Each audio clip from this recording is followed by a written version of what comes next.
Good morning, friends. I am Sushil Saini. Welcome you in my YouTube channel, English with SK Saini sir.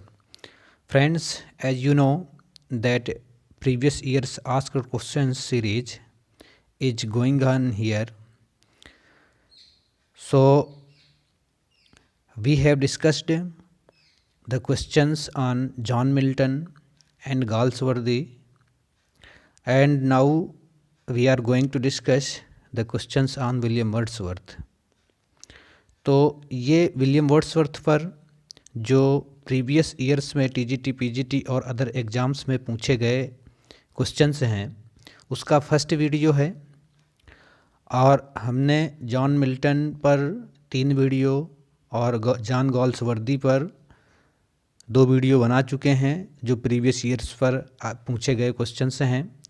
तो चलिए, और अगर एक मैं आपसे रिक्वेस्ट करना चाहूँगा कि अभी तक अगर आपने मेरा चैनल सब्सक्राइब नहीं किया है तो प्लीज़ इसे सब्सक्राइब कर लें। मैं आपके लिए अच्छे अच्छे क्वेश्चंस लेकर के आता रहूँगा जो आपको बहुत ही ज़्यादा हेल्पफुल होगा। चलिए बिना देरी के स्टार्ट करते हैं। क्वेश्चन नंबर फर्स्ट देखते हैं। Who wrote the autobiographical poem the prelude? The prelude जो ऑटोबायोग्राफिकल पोएम है उसको किसने लिखा है? तो आपको पता है कि विलियम वर्ड्सवर्थ ने लिखा है द प्रील्यूड को। और ये देखिए क्वेश्चन पीजीटी 2010 पर पूछा गया था। नेक्स्ट देखते हैं। The lines bliss was it in that dawn to be alive but to be young was very heaven occur in the poem. ये किस पोएम पर ये लाइन्स आती हैं? तो ये आती हैं यानी occur in the poem of किसकी कविता पर आती हैं? तो विलियम वर्ड्सवर्थ की कविता पर ये लाइन्स आती हैं। और ये देखिए टीजीटी 2010 पर पूछा गया क्वेश्चन है। तो क्वेश्चन थर्ड देखते हैं। Robert Southey was succeeded by date dash as the poet laureate of England. Robert Southey जो थे तो सक्सीड हुए थे पोएट लॉरेट ऑफ इंग्लैंड, यानी रॉबर्ट सदे के बाद में पोएट लॉरेट कौन बना था? तो वो थे विलियम वर्ड्सवर्थ। हम आपको बता दें कि पहले पोएट लॉरेट रॉबर्ट सदे थे और इसके बाद जो हुए तो वर्ड्सवर्थ हुए और इसके बाद जो हुए तो टेनीसन हुए। इस बात को हमें ध्यान रखना है। पहले रॉबर्ट सदे, इसके बाद विलियम वर्ड्सवर्थ, इसके बाद टेनीसन। तो नेक्स्ट क्वेश्चन देखते हैं। The sounding cataract haunted me like person these lines occur in the poem. ये लाइन्स किस पोएम में आती हैं? ये आती हैं टिंटर्न अभी पर। The sounding cataract haunted me like person. और ये टीजीटी 2010 में पूछा गया क्वेश्चन है। चलिए क्वेश्चन नंबर 5 देखते हैं। Will no one tell me what she sings? Perhaps the plaintive numbers flow for old unhappy far off things and battles long ago the above lines occurs in. ये line कहाँ पर आती है? तो ये line आती है सॉलिटरी रीपर पर। पोएट पूछता है कि क्या मुझे कोई बताएगा नहीं कि वो क्या गाती है? ये सब चीज़ें जब आप सॉलिटरी रीपर पढ़ेंगे तो और आपको याद आ जाएगा। चलिए क्वेश्चन नंबर 6 देखते हैं। Bliss was it in that dawn to be alive that to be young was very heaven what was the great event Wordsworth had in mind while writing the above lines। जब ये lines लिख रहे थे उनके mind पर उस समय क्या था, और दूसरी चीज़ भी चल रही थी विलियम वर्ड्सवर्थ के, वो थी हिज मैरिज, उनकी मैरिज। ये लाइंस लिखते वक्त भी उनके माइंड पर थी, और ये पीजीटी 2010 पर पूछा गया क्वेश्चन है। Then next question, question number 7, Wordsworth was a, Wordsworth was a, Wordsworth एक थे, वो रोमांटिक पोएट हैं, आपको पता है। और विलियम वर्ड्सवर्थ का जो जन्म हुआ था वो 7 अप्रैल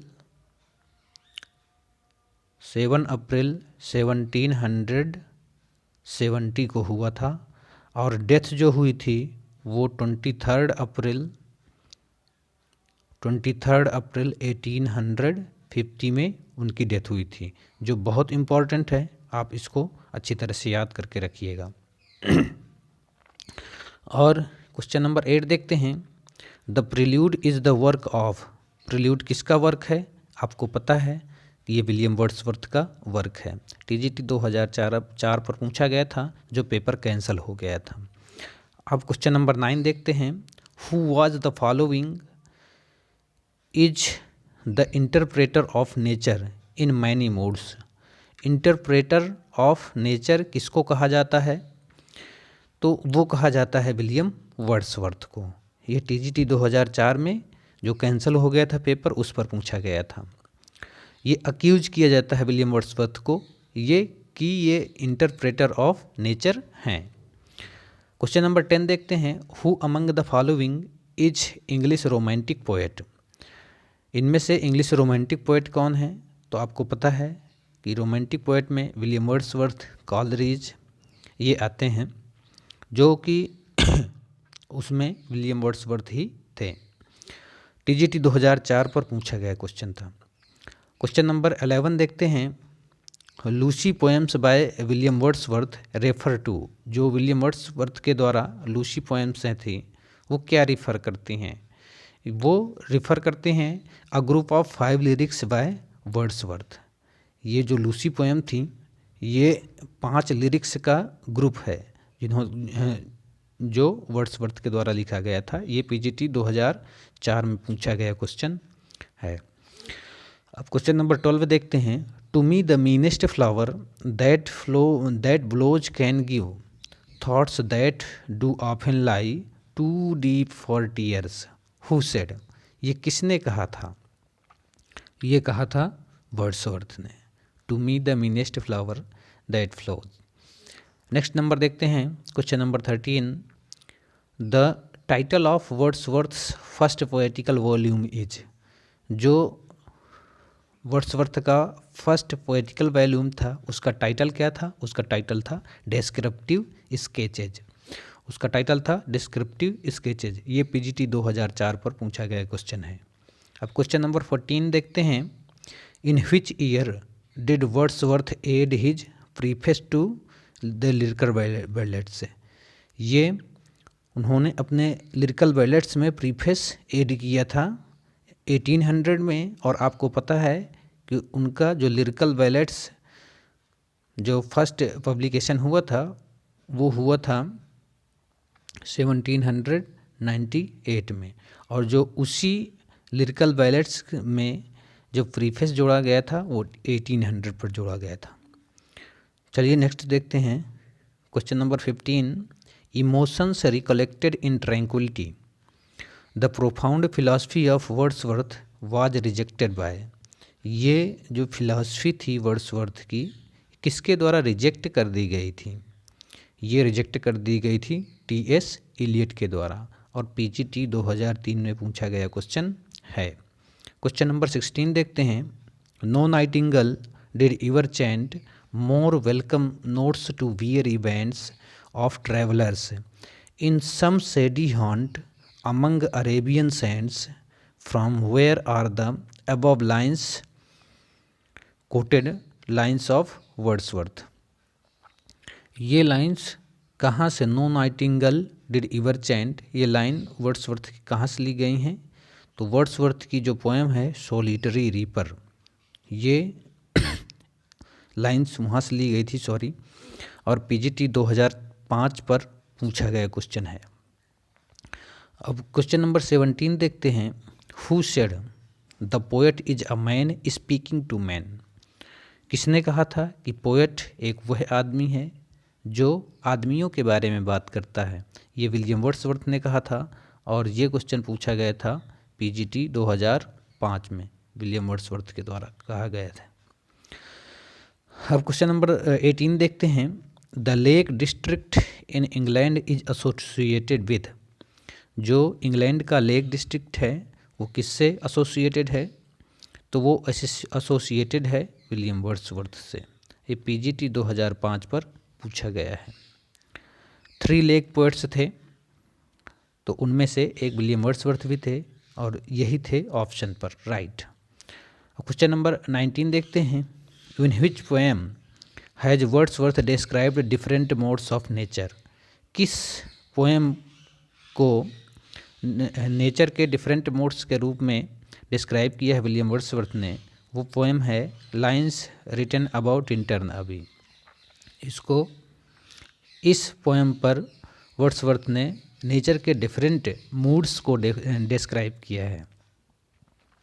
चलिए क्वेश्चन नंबर 20 देखते हैं। Lyrical ballads appeared with. Lyrical ballads आया था, किसके साथ में आया था? 4 poems by Coleridge and 19 poems by William Wordsworth. यानी टोटल लिरिकल बैलेट्स पर 19 और 4 कितने हो गए? 23 पोएम्स थी, जिनमें से 4 पोएम्स कॉलरिज के द्वारा थी और 19 पोएम वर्ड्सवर्थ के द्वारा थी। ये चीज़ हमें याद रखना है। और ये क्वेश्चन देखिए पीजीटी 2003 पर पूछा गया क्वेश्चन है। अब क्वेश्चन नंबर 21 देखते हैं। Which is travel poem by Wordsworth. Wordsworth के द्वारा ट्रेवल पोएम्स कौन सी है? वो डिस्क्रिप्टिव स्केचेज है और ये पीजीटी 2003 में पूछा गया क्वेश्चन है। क्वेश्चन नंबर 22 देखते हैं। अ वायलेट बाय अ मोसी stone half hidden from the easy is a quote from the. ये कोट कहाँ से है? ये कोट है लूसी पोएम्स से है और टीजीटी 2005 पर पूछा गया क्वेश्चन है।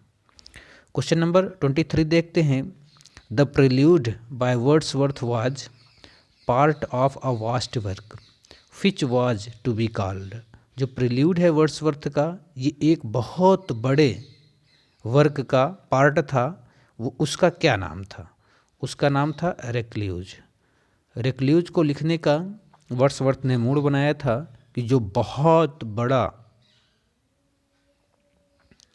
एक कहा जाए कि ग्रंथ था जिसका एक पार्ट है प्रिल्यूड, तो उसको शायद 3 पार्ट पर डिवाइड करने के लिए वर्ड्सवर्थ ने बोला था एक्सकर्जन, रेक्ल्यूज और एक्सकर्जन, प्रेल्यूड और एक पार्ट और था।